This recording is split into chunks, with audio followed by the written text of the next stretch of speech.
ہم نے انہیں ایسے ہی آزمایا ہے جیسے باغ والوں کو آزمایا تھا، یعنی اہل مکہ کی آزمائش. جب انہوں نے قسمیں کھائیں کہ وہ صبح دم ہی باغ کا پھل توڑ لیں گے. یہ واقعہ ہے ایک نیک انسان کی اولاد کا کہ جو خود نیک تھا، خدا ترس تھا، اور اپنی زندگی میں جو بھی اس کے باغ کی آمدنی ہوتی تھی اس میں سے غریب اور مسکینوں کا ایک بڑا حصہ نکالتا تھا. لیکن جب وہ فوت ہو گیا تو بچوں نے کہا کہ ہمارا باپ تو بہت ناسمجھ تھا اور وہ مال جو ہے وہ اوروں میں بانٹ دیتا تھا، ہمارے تو اپنے خرچے پورے نہیں ہوتے، اس لیے ہم مسکینوں سے چھپ کے راتوں رات اپنے باغ کا پھل توڑ لیں گے تاکہ ہمیں کسی کو ایک دانہ بھی دینا نہ پڑے.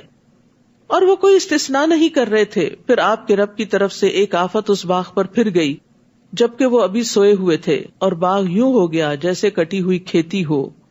وہ صبح دم ایک دوسرے کو پکارنے لگے کہ اگر تمہیں پھل توڑنا ہے تو سویرے سویرے اپنی کھیتی کی طرف نکل چلو. پھر وہ چل کھڑے ہوئے اور آپس میں چپکے چپکے کہہ رہے تھے، آج کوئی مسکین تمہارے پاس نہیں آئے گا. اور وہ صبح سویرے ہی لپکتے ہوئے وہاں جا پہنچے جیسے کہ وہ پھل توڑنے کی پوری قدرت رکھتے ہوں. پھر جب انہوں نے باغ کی طرف دیکھا تو کہنے لگے، یقیناً ہم تو راستہ بھول گئے. پھر غور سے دیکھا تو کہنے لگے، بلکہ ہمارے تو نصیب ہی پھوٹ گئے. یہ کیا ہوا؟ سارا باغ ہی جل گیا. ان میں سے بہتر نے کہا، یعنی جو ذرا سمجھدار تھا، میں نے تمہیں کہا نہ تھا کہ تم تسبیح کیوں نہیں کرتے؟ وہ فوراً کہنے لگے، سبحان ربنا انا کننا ظالمین، پاک ہے ہمارا رب، ہم ہی ظالم تھے. فاقبل بعضهم على بعض يتلاومون، پھر وہ ایک دوسرے کی طرف متوجہ ہو کر آپس میں ملامت کرنے لگے. بولے، ہائے افسوس، ہم بھی سرکش ہو گئے تھے. کچھ بعید نہیں، ہمارا رب ہمیں اس کے بدلے میں اس سے اچھا باغ عطا فرمائے. ہم اپنے رب کی طرف راغب ہوتے ہیں. ایسا ہوتا ہے عذاب، اور آخرت کا عذاب تو اس سے بھی بڑا ہے. کاش یہ لوگ جان لیتے. اس واقعے میں دو بڑے اہم سبق ہیں سیکھنے کے. ایک یہ کہ بری نیت رکھنے سے بھی انسان کو بعض اوقات سزا مل جاتی ہے. یہاں ان کا ارادہ برا تھا، ان کی نیت خراب ہوئی تھی. ابھی انہوں نے کیا کچھ نہیں تھا کہ پھل توڑ کے گھر نہیں لائے تھے، لیکن صرف نیت کی تھی کہ ہم ایسا اور ایسا غلط کام کریں گے. اللہ نے اس بری نیت پر ان کو پکڑ لیا. تو انسان کو اپنی نیت اور خاص طور پر دوسروں کی خیر خواہی کے بارے میں ہمیشہ چوکنا رہنا چاہیے. بعض اوقات انسان اپنے دل میں بدگمانی پال لیتا ہے، بعض اوقات ایسی چیزوں کو جما لیتا ہے جس کی کوئی بنیاد ہی نہیں ہوتی، دوسرے کے بارے میں ایک منفی سوچ پیدا کر کے اسی پر ہی اپنے عمل اور رویے کو قائم کر لیتا ہے. تو اس سے بھی بچنا چاہیے، کیونکہ اس سے بھی زندگی میں مشکلات ہو سکتی. دوسرے آپ کے خلاف اسی طرح کی بدگمانیاں رکھ سکتے ہیں. دوسرا اہم سبق کہ جب ان کے باغ کو نقصان ہوا اور دیکھا انہوں نے تو اپنی غلطی مان گئے. یہ ان کی اچھی خوبی تھی، اور ایک مومن کے اندر یہی خوبی ہونی چاہیے کہ لا الہ الا انت سبحانک، اللہ آپ سے ناراض نہیں، ہم آپ پاک ہیں. ورنہ عموماً جب کوئی نقصان ہوتا ہے تو ہم کیا کہتے ہیں، میرے ساتھ یہ کیوں ہوا، یعنی دوسرے لفظوں میں نعوذ باللہ اللہ نے میرے ساتھ زیادتی کی. یہاں انہوں نے اللہ تعالیٰ کو بلیم نہیں کیا، کہا سبحان ربنا انا کنا ظالمین. اور پھر اچھی امید، باغ جل کے دوبارہ لگنا اور پھر پھل دینے کے موقع تک پہنچنا ایک لمبا عرصہ چاہتا ہے، لیکن پھر بھی یہ بڑے ہوپ فل رہے اور کہنے لگے ہمیں امید ہے کہ ہمارا رب ہمیں اس سے بہتر بدلے میں دے دے. ہم اپنے رب کی طرف رغبت کرتے ہیں، ہم سے جو قصور ہوا ہے ہم اس کی معافی مانگ لیتے ہیں. ان للمتقین عند ربهم جنات النعیم، پرہیزگاروں کے لیے ان کے رب کے ہاں نعمتوں والی جنتیں ہیں. کیا ہم فرما برداروں کا حال مجرموں کا سا بنا دیں گے؟ تمہیں کیا ہو گیا ہے، یہ تم کیسا حکم لگاتے ہو؟ یا تمہارے پاس کوئی کتاب ہے جس میں تم یہ بات پڑھتے ہو کہ تمہارے لیے آخرت میں وہی کچھ ہوگا جسے تم پسند کرو گے؟ یعنی تم اپنے عمل سے پیچھے کیوں ہو؟ کیا سوچتے ہو کہ تمہارے لیے بخشش کے وعدے ہیں، یا آخرت میں تمہاری مرضی کے مطابق فیصلے کیے جائیں گے؟ یا ہمارے ذمہ تمہارے پاس حلفیہ عہد ہے، یعنی تم نے اللہ سے کوئی قسم لے رکھی ہے جو قیامت کے دن تک جا پہنچیں گے کہ تمہیں وہاں وہی کچھ ملے گا جو تم فیصلہ کرو گے؟ سلہم، آپ ان سے پوچھئے کہ اس بات کا ضامن کون ہے، کس نے یہ گارنٹی دی ہے کہ قیامت کے دن تمہاری مرضی کے مطابق فیصلہ ہوگا، تمہارے حق میں ہوگا؟ یا ان کے کچھ شریک ہیں، پھر اگر وہ سچے ہیں تو اپنے شریکوں کو لائیں. یوم یکشف عن ساق ویدعون الی السجود فلا یستطیعون، جس دن پنڈلی کھول دی جائے گی اور انہیں سجدہ کرنے کو بلایا جائے گا تو یہ سجدہ نہ کر سکیں گے.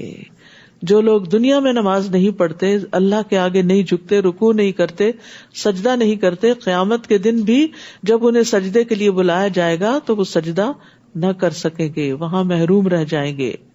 اور ایک روایت میں آتا ہے کہ وَيَبْقَى كُلُّ مُنَافِقٍ، ہر منافق باقی رہ جائے گا، بس وہ سجدہ کرنے کی طاقت نہ رکھے گا. اسی طرح ریاکار سجدہ نہ کر سکیں گے، یعنی دنیا میں جو لوگ دکھاوے اور ناموری کے لیے سجدے کرتے تھے، جب وہ سجدہ کرنا چاہیں گے تو ان کی پیٹھ تختے کی ہو جائے گی. خاشعۃ ابصارہم ترہقہم ذلہ وقد کانوا یدعون الی السجود وہم سالمون، ان کی نگاہیں جھکی ہوئی ہوگی اور ان پر ذلت چھا رہی ہوگی. یعنی آپ سوچئے کہ جب سب لوگ سجدے میں گئے اور وہ جا ہی نہیں پا رہے تو کس قدر شرمندگی ہوگی. وہ دنیا میں سجدے کی طرف بلائے جاتے تھے اور اس وقت وہ صحیح سالم تھے، تو پھر بھی وہ سجدہ نہیں کرتے تھے. ابراہیم تیمی کہتے ہیں کہ ان کو فرض نماز کی طرف آذان اور تکبیر کے ساتھ بلایا جاتا تھا. سعید بن جبیر کہتے ہیں کہ وہ حی علی الفلاح سنتے تھے لیکن اس پر جواب نہیں دیتے تھے، یعنی نماز کی طرف نہیں آتے تھے. تو اللہ ہمیں اور ہمارے سب عزیزوں، دوستوں، رشتہ داروں کو نماز کا پابند کر دے. رب اجعلنی مقیم الصلاۃ ومن ذریتی ربنا وتقبل دعا ربنا اغفر لی ولوالدی وللمؤمنین یوم یقوم الحساب. اس رمضان میں خاص طور پر اپنے ان تمام رشتہ داروں کے لیے دعا کریں جن کے بارے میں آپ کو پتا ہے کہ وہ نماز نہیں پڑھتے. آپ دیکھیں کتنا بھیانک انجام ہونے والا ہے بے نمازوں کا، اور کتنی ذلت اور رسوائی اور عذاب ہے، اور کتنی شرمندگی ہوگی ان کے لیے قیامت کے دن. تو اس لیے اللہ سے دعا کریں کہ ان کے دل نرم ہو جائیں اور وہ اس کی اہمیت کو سمجھے. لہٰذا جو شخص اس کلام کو جھٹلاتا ہے اس کا معاملہ مجھ پر چھوڑ دو، ہم انہیں بتدریج تباہی کی طرف یوں لے جائیں گے کہ انہیں خبر بھی نہ ہوگی. وہ کس طرح؟ استدراج کا لفظ یہاں پر آیا ہے. استدراج ہوتا ہے کہ ہم ان پر نعمتوں کی فراوانی کریں گے اور وہ نعمتوں پر شکر ادا نہیں کریں گے. حسن کہتے ہیں کتنے ہی لوگ ہیں جن پر احسان کر کے ان کو ڈھیل دی گئی پھر ان کو پکڑ لیا گیا. کتنے ہی لوگ ایسے ہیں جن کو تعریف کر کے فتنے میں ڈالا گیا. کتنے ہی لوگ ایسے ہیں جن کے عیبوں پر پردہ ڈال کر انہیں دھوکے میں ڈالا گیا. یعنی جب ان کی تعریف ہوئی تو وہ بھول گئے، انہوں نے کہا ہم تو پہلے ہی بہت اچھے ہیں اور کیا اچھا کرنا ہے. اور جس نے برائیاں کی، غلط پہ غلط کام کرتا گیا، پھر اس کے عیب ڈھانک لیے گئے، تو وہ جو دھوکہ ہے وہ بھی استدراج ہے نفس کا. ابو روق کہتے ہیں جب انہوں نے کوئی غلطی کی ہم نے انہیں نعمت عطا کر دی، نئی غلطی پر نئی نعمت، اور انہیں معافی مانگنا فراموش کر دیا. جب کوئی حرام کام کر کے، غلط کام کر کے پکڑ نہیں ہوتی اور نعمت مل جاتی ہے تو انسان سمجھتا ہے وہ میرا کام جو غلط تھا، وہ ایسے ہی لوگ کہتے ہیں غلط تھا، وہ بالکل صحیح تھا، تو پھر وہ توبہ بھی نہیں کرتا. یہی نفس کا دھوکہ ہے. اللہ تعالیٰ اس سے بچائے. اور میں ان کی رسی دراز کر رہا ہوں، بلا شبہ میری تدبیر کا کوئی توڑ نہیں. یا آپ ان سے کوئی صلہ مانگتے ہیں کہ وہ تاوان کے بوجھ سے دبے جا رہے ہیں، یا ان کے پاس غیب ہے جسے وہ لکھ لیتے ہیں. بس آپ اپنے رب کے حکم کے انتظار میں صبر کیجئے اور مچھلی والے یونس کی طرح نہ ہو جائیے جب انہوں نے پکارا اور وہ غم سے بھرے ہوئے تھے. اذ نادا وہو مقذوم، اگر انہیں ان کے رب کے فضل نے نہ سنبھال لیا ہوتا تو وہ برے حالوں ایک چٹیل میدان میں پھینک دیے گئے تھے. چنانچہ ان کے رب نے انہیں چن لیا اور صالحین میں شامل کر دیا. اور کافر لوگ جب قرآن سنتے ہیں تو آپ کو ایسی نظروں سے دیکھتے ہیں گویا آپ کے قدم ڈگمگا دیں گے اور کہتے ہیں یہ تو ایک دیوانہ ہے. تو اس آیت سے بھی پتہ چلتا ہے کہ نظر لگنا برحق ہے، یعنی آپ کو ایسی نگاہوں سے دیکھتے ہیں کہ گویا آپ کے قدم ہلا دیں گے، آپ کی ثابت قدمی پہ خلل آ جائے گا. تو اس لیے انسان کو نظر بد سے بچنے کی دعا کرتے رہنا چاہیے. وما هو الا ذکر للعالمین، حالانکہ یہ قرآن تمام اہل عالم کے لیے نصیحت ہے. سورۃ الحاقہ. بسم اللہ الرحمن الرحیم. الحاقہ ما الحاقہ وما أدراك ما الحاقة كذبت ثمود وعاد بالقارعة فأما ثمود فأهلكوا بالطاغية وأما عاد فأهلكوا فأهلكوا بريح صرصر عاتية. شروع کرتی ہوں اللہ کے نام سے جو بے انتہا مہربان نہایت رحم فرمانے والا ہے. الحاقہ ملحاقہ وما ادراک ملحاقہ. سچ مچ ہو کر رہنے والی، وہ سچ مچ ہو کر رہنے والی کیا ہے، اور آپ کیا سمجھے کہ وہ سچ مچ ہونے والی کیا ہے. اشارہ ہے قیامت کی طرف. یہ قیامت کے ناموں میں سے ایک نام ہے. اور قیامت کیا ہے؟ فیصلوں کا دن ہے. اگلے پچھلے سارے لوگ ایک مقررہ دن میں جمع ہوں گے. اس دن آنکھیں پھٹی ہوئی ہوں گی، لوگ اپنے مقدموں کے فیصلے کا انتظار کر رہے ہوں گے. لیکن پچھلی تمام قوموں نے اس کو جھٹلا دیا. کذبت ثمود وعاد بالقارعہ. قوم ثمود اور عاد نے کھڑکھڑانے والی قیامت کو جھٹلایا تھا. ثمود تو ایک ہیبتناک چیخ سے ہلاک کیے گئے، رہے عاد تو وہ سناٹے کی سخت آندھی سے ہلاک کیے گئے. اللہ تعالیٰ نے اس آندھی کو ان پر متواتر 7 راتیں اور 8 دن مسلط کیے رکھا. ٹھنڈی یخ تیز ہوا کہ جو رکنے کا نام ہی نہیں لیتی تھی، ایک ہفتے کے بعد رکی جا کر. آپ وہاں ہوتے تو دیکھتے کہ وہ لوگ وہاں یوں چت گرے پڑے ہیں جیسے کھجور کے کھوکھلے تنے ہوں، یعنی ایسے پچھاڑ پچھاڑ کے گرائے گئے تھے لوگ. ہوا نے اٹھا اٹھا کے ان کو پٹخا کے مارا، جس سے ان کی کھوپڑیاں پھٹ گئیں اور وہ مر گئے. کیا آپ ان میں سے کوئی بھی باقی بچا دیکھتے ہیں؟ اور فرعون اور جو لوگ اس سے پہلے تھے اور جو الٹائی ہوئی بستیوں میں رہتے تھے، سب گناہ کے کام کرتے تھے. ان سب نے اپنے رب کے رسول کی نافرمانی کی تو اللہ نے بھی انہیں بڑی سختی سے پکڑا. جب پانی کا طوفان حد سے بڑھا تو ہم نے ہی تمہیں کشتی میں سوار کر دیا تھا تاکہ ہم اسے تمہارے لیے ایک یادگار بنا دیں، اور یاد رکھنے والے کان اس کی یاد کو محفوظ رکھیں. کان علم کا دروازہ ہے. جس طرح دل کی صفت ہے نا کہ وہ معلومات کو اپنے اندر محفوظ کر لیتا ہے، تو اسی طرح کانوں کو بھی اس صفت سے متصف کیا گیا ہے. اذن واعیہ، قلب واعن، عربی میں کہا جاتا ہے قلب واعن و اذن واعیہ، یاد رکھنے والا دل اور یاد رکھنے والا کان. کیونکہ کان کا براہ راست تعلق دل کے ساتھ ہے. علم کان کے ذریعے دل تک پہنچتا ہے اور یہ اس کا نمائندہ ہے جو اس تک اس کو پہنچاتا ہے. اور زبان پھر دل کی نمائندگی کرتی ہے. منہ سے انسان پھر وہ بولتا ہے جو ہمارے دل کے اندر ہوتا ہے. تو اگر آپ کان سے اچھی باتیں اندر لے جاتے ہیں تو زبان سے اچھی باتیں نکالتے ہیں. ان پٹ اور آؤٹ پٹ جو ڈالیں گے وہی نکلے گا. تو اس کے لیے بڑا ضروری ہے کہ انسان اپنی کمپنی کو اچھا رکھے. ایسے لوگوں کے بیچ میں نہ بیٹھے یا کم سے کم بیٹھے جو غیبت، چغلی اور دوسروں کی برائیاں کرتے رہتے ہیں، کیونکہ اس سے آپ کے دل بھی ان کے بارے میں برے ہوں گے اور دل میں پھر برے خیالات جائیں گے، اور جہاں آپ کو موقع ملے گا وہ آپ کی پچھلی معلومات آپ کے منہ سے پھر غیبت بن کے نکلیں گی.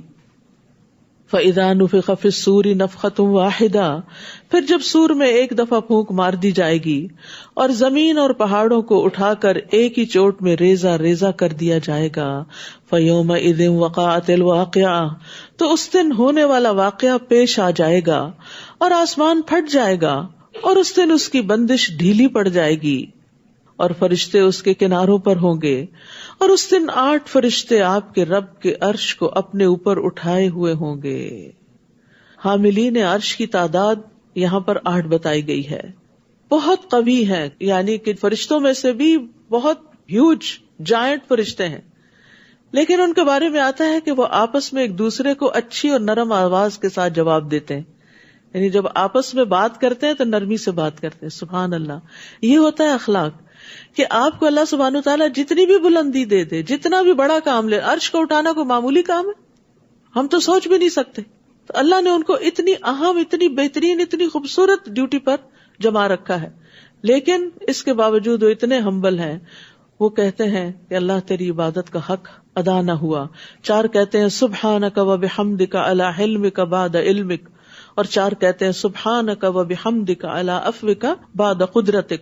پاک ہے تو اور اس بات پر تیری حمد کہ تو اپنے قادر ہونے کے بعد درگزر سے کام لیتا ہے. اور یہ فرشتے مومنوں کے لیے دعائیں بھی کرتے رہتے ہیں، زمین والوں کے لیے استغفار کرتے رہتے ہیں. عرش کا بھی ثبوت ملتا ہے اس آیت سے. قیامت کے دن عرش کے نیچے ہی فیصلے ہوں گے. نبی صلی اللہ علیہ وسلم عرش کے نیچے سجدہ کریں گے اور آپ سے کہا جائے گا کہ آپ اپنا سر اٹھائیں، شفاعت کریں، آپ کی شفاعت قبول کی جائے گی، مانگیں آپ کو دیا جائے گا۔ قیامت کے دن موسیٰ علیہ السلام عرش کے پائے کو تھامے ہوئے ہوں گے۔ قیامت کے دن عرش کا سایہ پانے والے اعمال کا بھی لحاظ رکھنا چاہیے اور کرتے رہنا چاہیے، کیونکہ اس دن اللہ کے سائے کے سوا کوئی سایہ نہ ہوگا۔ اور 7 لوگ جن کا ذکر بار بار کیا جا چکا ہے وہ آپ دہرا لیجئے، لیکن ایک اہم بات مزید یاد رکھیے کہ کسی تنگ دست کو مہلت دینا، یعنی جو شخص اپنے مقروض کو مہلت دیتا ہے یا معاف کر دیتا ہے، وہ قیامت کے دن عرش کے سائے میں ہوگا، یعنی اس کا بدلہ اللہ تعالیٰ اس کو اتنے بہترین طریقے سے دیں گے۔ کیونکہ بعض اوقات کوئی قرض لے لیتا اور ہمیں پتہ بھی ہوتا ہے وہ ضرورت مند ہے، وہ نہیں ادا کر پاتا، لیکن ہم اس کو چھوڑتے نہیں، معاف نہیں کرتے۔ ہاں یہ الگ بات ہے کہ کوئی جان بوجھ کے آپ کو نہ دے تو وہ اور بات ہے، لیکن یہاں تنگ دست کی بات ہوئی، ٹھیک ہے۔ اس دن تم اللہ کے حضور پیش کیے جاؤ گے اور تمہارا کوئی راز چھپا نہ رہے گا، دنیا کے سارے سیکرٹس اوپن ہو جائیں گے، کچھ بھی نہیں چھپا سکو گے۔ تو جو کام انسان چھپ چھپ کے دنیا میں کرتا ہے، دوسروں سے بچ بچ کے، چوری چوری، وہ سب سامنے آ جائے گا۔ فَأَمَّا مَنْ أُوتِيَ كِتَابَهُ بِيَمِينِهِ فَيَقُولُ هَاؤُمُ اقْرَءُوا كِتَابِيَهْ، پھر جس شخص کو اس کا نامہ اعمال اس کے دائیں ہاتھ میں دیا جائے گا، وہ کہے گا یہ لو میرا اعمال نامہ پڑھ لو۔ یعنی کچھ لوگ ہوں گے جو چھپا کے غلط کام کر رہے ہیں، ان کا بھی سامنے آ جائے گا، اور جنہوں نے نیک کام کیے ہوں گے وہ تو خود نکال کے دکھا دیں گے، کیونکہ انہوں نے اکیلے میں، تنہائی میں، سب کے سامنے اچھا ہی کیا تھا، تو ان کو اپنی بک آف ڈیڈ دکھانے میں کوئی ڈر، شرمندگی نہیں ہوگی، بلکہ وہ خوش ہو رہے ہوں گے۔ خوشی کا ایک جیسچر ہوگا کہ ہاؤ مقرؤ کتابی، آؤ میری کتاب پڑھو۔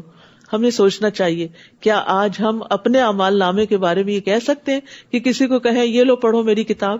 صرف ایک دن کے سارے کام لکھ کے کسی کے سامنے رکھیں، کیا کوالٹی ہے ان کی، اور کن کاموں میں ہم لگے ہوئے ہیں، اور ہماری باتیں کیا ہیں؟ خاص طور پر وہ باتیں جو ہم اپنے کلوز گھر والوں سے کرتے ہیں، فیملی ممبر سے کرتے ہیں، جو ہمارے دل کے خیالات ہوتے ہیں، کیا ہم ان کو دوسروں کے سامنے رکھ سکتے ہیں؟ تو زندگی ایسے ہی گزارنی چاہیے۔ اللہ ہمیں توفیق دے کہ ہمارے ظاہر و باطن میں کوئی فرق نہ رہے، اور ہم تنہائی میں بھی اچھے ہوں اور سب کے سامنے بھی اچھے ہوں۔ مومن کہے گا انی ظننت انی ملاق حسابیہ، مجھے یقین تھا کہ مجھے اپنا حساب ملنے والا ہے، مجھے یقین تھا یہ نامہ اعمال سامنے آنے والا ہے۔ تو عقل مند انسان جو ہے وہ یوم حساب سے بے خوف نہیں ہوتا، اعمال ناموں کے ملنے سے بے خوف نہیں ہوتا۔ اور جیسے جیسے انسان کے اندر ایمان بڑھتا ہے، اس کا مرتبہ بلند ہوتا ہے، اسے اپنے نفس کی کوتاہیاں بہت محسوس ہونے لگتی، اس کو اپنی غلطیاں بہت نظر آنے لگتی ہیں۔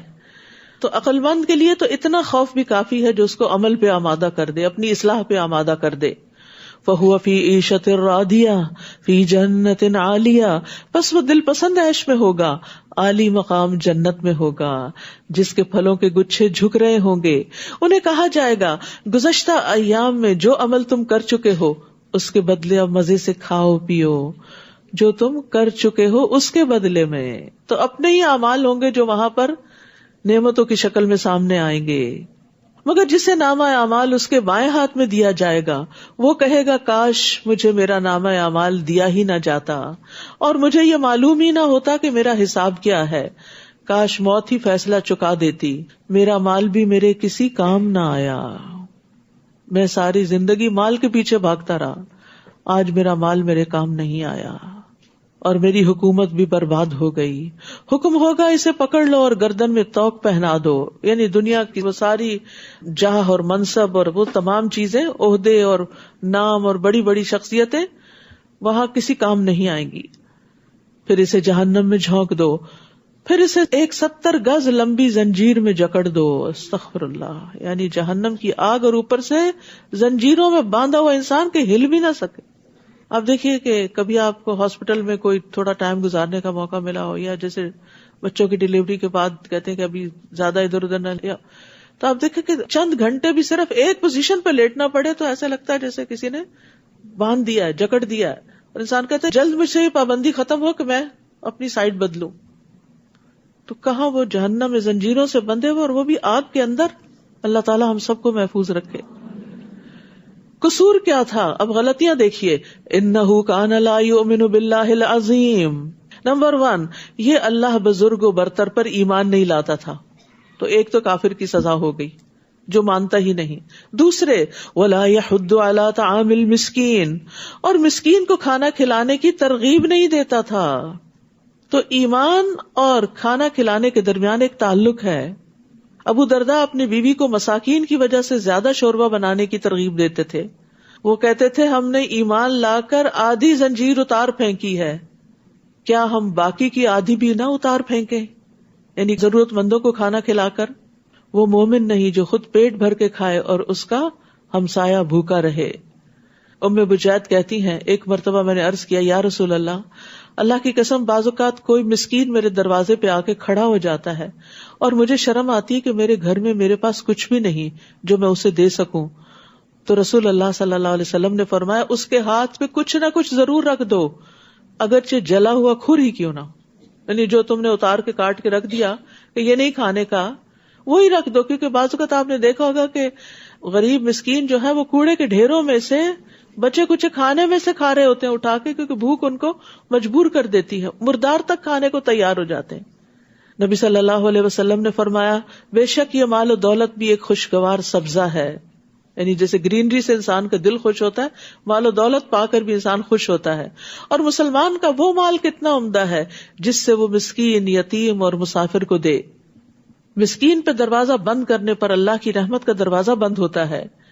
ابو شماخ ازدی اپنے چچا کے بیٹے سے روایت کرتے ہیں جو اصحاب النبی صلی اللہ علیہ وسلم میں سے تھے کہ وہ معاویہ کے پاس داخل ہوئے، پھر کہا میں نے رسول اللہ صلی اللہ علیہ وسلم کو فرماتے ہوئے سنا جو مسلمانوں کے امور کا ذمہ دار بنے پھر وہ اپنا دروازہ مسکینوں، مظلوموں اور ضرورت مندوں کے سامنے بند کر لے تو اللہ تبارک و تعالیٰ بھی اپنی رحمت کے دروازے اس کی ضرورت اور اس کے فقر کے سامنے بند کر دے گا، خاص طور پر مجبوری کی حالت میں جب وہ سب سے زیادہ اس کا ضرورت مند ہوگا.